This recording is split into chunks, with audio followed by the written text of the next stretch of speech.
ইষ্টস্বার্থ প্রতিষ্ঠা আপন দেশু ভক্তপ্রাণ দাদা এবং মায়েরা সবাইকে জানাই আমার আনন্দিত জয়গুরু। আজকে আবারও আসলাম একটি ইষ্ট প্রসঙ্গ করার জন্য। আজকের ইষ্ট প্রসঙ্গের মূল বিষয়বস্তু হচ্ছে এমন মানুষ দেখবেন যারা 12 মাস রোগ অশান্তিতে ভুগছেন। প্রথমেই জেনে নেব এই বিষয়ে ঠাকুর কি বললেন।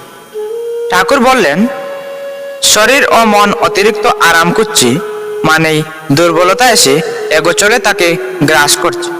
এই অবসাদকে প্রশ্রয় দিলে ভবিষ্যতে অসুস্থতা অনিবার্য, পরিশ্রমের ক্ষমতা নষ্ট হবে, ক্রমশ প্রতিকূল পরিস্থিতিকে সহ্য প্রতিরোধ করবার ক্ষমতাও চলে যাবে।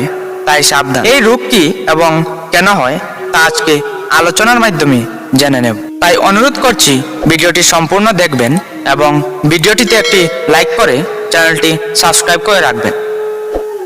আলোচনা হলো, বহুকাল আগে একবার আমি আমার ঠাকুরদাকে প্রশ্ন করেছিলাম, তুমি একই জায়গায় সারাদিন বসে থাকো কেমন করে? এই কথা শুনে তিনি চোখের জল ফেলতে থাকেন। তখন তিনি বললেন, ভাই, তুমি কি জানতে চাও আমি কেন সারাদিন বসে থাকি? তাহলে শুনো। আমি একজন ঠাকুরের দীক্ষিত ছিলাম। আমি 12 বছর বয়সে দীক্ষা নিয়েছি। আমাদের ঠাকুর বলেছিলেন, দীক্ষা নিলে জানিস মনে ইষ্টভীতি করতে হয়, ইষ্টভীতিবিহীন দীক্ষা কবুকিরে চেতন রয়। তখন আমি জিজ্ঞেস করলাম, দীক্ষা কি? তখন তিনি আমাকে বললেন, দীক্ষা নিলে শরীর শুদ্ধ হয় সারা জীবন। আমি যদি দীক্ষা না নেই তাহলে কোনো সাধুগুরু বৈষ্ণব আমার হাতের জল পর্যন্ত গ্রহণ করবেন না, কারণ আমি সবথেকে বড় ভুল করেছি। আমি বললাম, তুমি কি ভুল করেছো? তখন তিনি বললেন, আমি দীক্ষা নিয়েছি কিন্তু ইষ্টভীতি করে নেই। কারণ ঠাকুর একটি বাণীর মাধ্যমে আমাদের বলছেন, গোসাই গোবিন্দ তুই যাই না হস, ইষ্টভীতি না করলে তুই কিছুই নস। ইষ্টভীতি না করাটাই আমার সবথেকে বড় ভুল। আমি বললাম, ইষ্টভীতি কি এবং কেন করতে হয়? তখন তিনি বললেন, তোমার মা প্রতিদিন সকালে ঘুম থেকে তোমাকে ডেকে দেন স্কুলে যাওয়ার জন্য, কারণ এটা তোমার মার কর্তব্য। স্কুলে গিয়ে তুমি কি করবে সেটা তোমার কর্তব্য।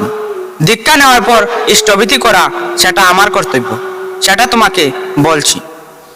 আমার জীবনে অনেক বন্ধু বান্ধব ছিল যারা আমাকে বলতো, দীক্ষা কিসের? দীক্ষা হলো বয়স্কদের জন্য, দীক্ষা ছেড়ে দে, আমাদের মতো চল।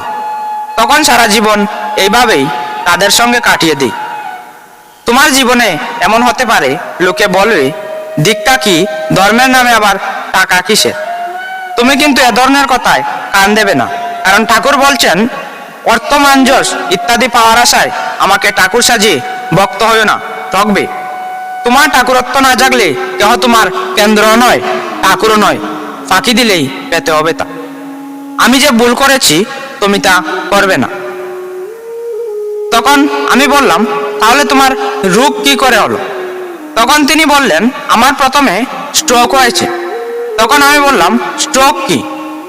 তিনি বললেন, স্ট্রোক হলো একটি রোগ যা সাধারণত চর্বি জাতীয় খাবার বা অতিরিক্ত টেনশন করলে হাই প্রেশার সৃষ্টি হয়ে থাকে, তা থেকে স্ট্রোক হয়, এবং স্ট্রোক হলে প্যারালাইজ হয়ে যায়।